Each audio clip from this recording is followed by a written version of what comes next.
picture of Kizza Besigye doing round on social media, who seems so emaciated and he's not in good shape. So many people, especially Kenyans, are rallying behind him, and they are saying that President Yoweri Kaguta Museveni should free Kizza Besigye. Remember, Kizza Besigye was abducted in Kenya a few months ago, and he was repatriated back to his country to face justice, what they termed as justice. But so many people are saying that they don't see the mistake or the crime that Kizza Besigye had committed. Karua decided to go to Uganda and applied for a temporary practicing certificate to represent Kizza Besigye in Uganda's court. The following video that you are about to watch is a very interesting video, and it's going to show you how Kenyans or Kenya courts are very miles ahead compared to the Uganda and Tanzania counterparts. You are going to see how Martha Karua deconstructed the evidence that was tabled against Kizza Besigye. Remember, Martha Karua is a senior and a senior counsel here in Kenya, and she went to Uganda, applied for a temporary law practicing certificate, and it was issued to her, and she made perfect submission that left the judges in awe. Let's see what Martha Karua said. You are from a foreign country.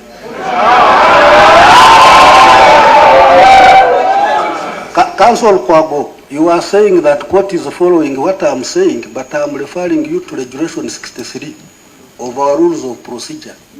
I am mandated to advise court and all lawyers in this court on all matters of law and procedure. And Senior Counsel Martha Karua, last time I advised that we don't have a tribunal.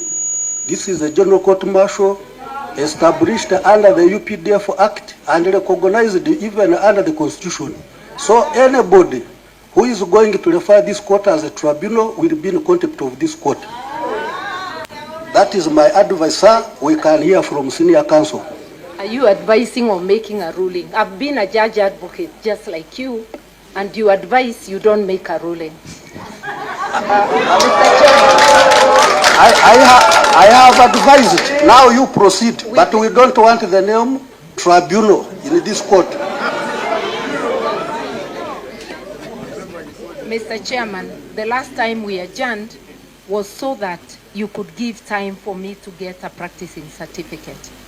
I now want to let you know that you and members know that I do have a practicing certificate, which was issued to me this morning.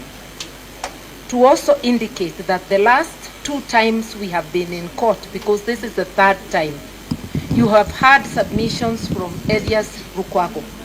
He has been introducing all of us, including Ernest Karibara. It therefore means that it's within the knowledge of Mr. Chairman and the members that the team in court is representing Ms. Dr. Kizza Besigye and Obed Lutale. And we really are taken aback because even the permissions you have granted before on how we should enter the court and that we should come with our tools of trade all have been flouted by the orderlies today. We have been subjected to very difficult conditions back and forth, such that before you we are so exhausted as not to be capable of properly representing them. We have also witnessed before your very eyes the assault of one of the team members. When we come before you, we feel protected by you. But today, that has been violated by the orderlies. If anyone commits a perceived offense, we expect them to be restrained, not assaulted. To be removed, not assaulted. I was at the back. I did not exactly see what happened. So we have serious issues we'd like to address you on, and we seek to be allowed to start normally, not to be taken back, to start registering, and we've already been before the court before. It doesn't happen that way. And it is unfortunate that the court is being informed to go back and forth. It becomes difficult it's a very bad picture, even before the accused persons, because will they expect justice if every day we come, there is shifting of goalposts? We respectively urge you to grant us audience, which we already had, so that we are able to proceed. The word of mouth before the court from these two gentlemen is better than any written paper. If they say, oh, these are their lawyers, that is it. For purposes of your record, we can later furnish you with a complete record. For purposes of your record. But for purposes of, we will give you at the end of it. But because they now have told you we are their lawyers, allow us to proceed. Otherwise it may appear, it may be unintended, but it may appear that we are being denied audience and that the defense of these two gentlemen is being scuttled deliberately. Now, Counsel, thank you for your submissions. I wish your colleagues would be behaving like you, so that we could now you can hear. These are lawyers also making noise. What is Look at you. Eh?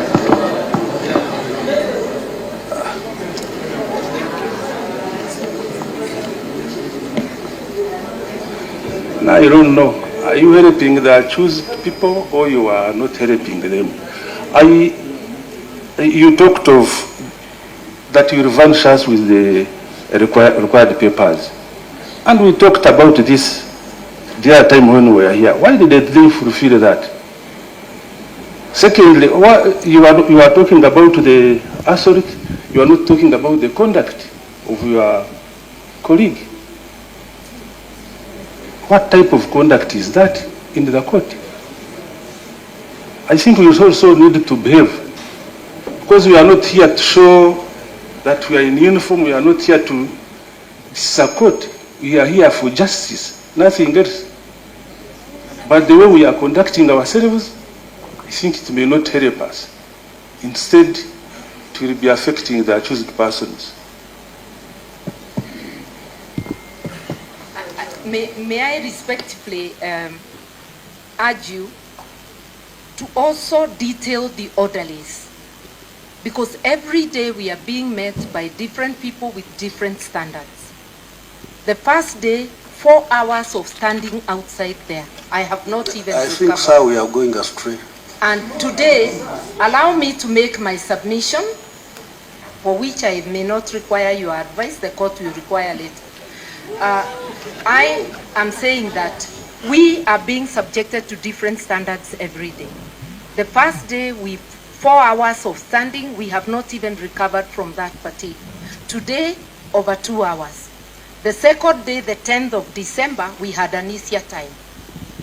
Today, I am informed, because I was at the back, I couldn't see. All Aaron Kizza wanted was to come in and sit, and he normally sits here.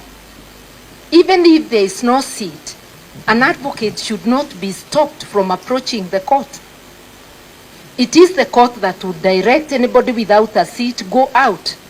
So there is something wrong with the way the preparation of the orderlies, and we would urge that there be strict instructions so that there is no back and forth.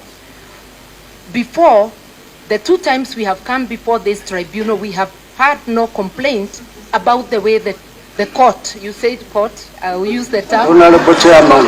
Sorry, yeah, it is not an offense. The way Honorable Chairman, it is a contempt of court. I am sure even senior counsel can be held in contempt. But that's what I requested. Let us respect each other and we proceed. Yes, I have already corrected myself, so I do not know what the judge advocate is complaining about. But what I'm saying is this, that Aaron Kizza should not have been stopped from coming in. I myself was stopped from coming in, and other lawyers on the 10th. We went to the back. We were then invited. But unlike me, Aaron Kizza is an advocate of the High Court of Uganda. He is known by the orderlies. So it looks like there was an intention to actually assault him. And we come here respectfully, we address the court, and we leave.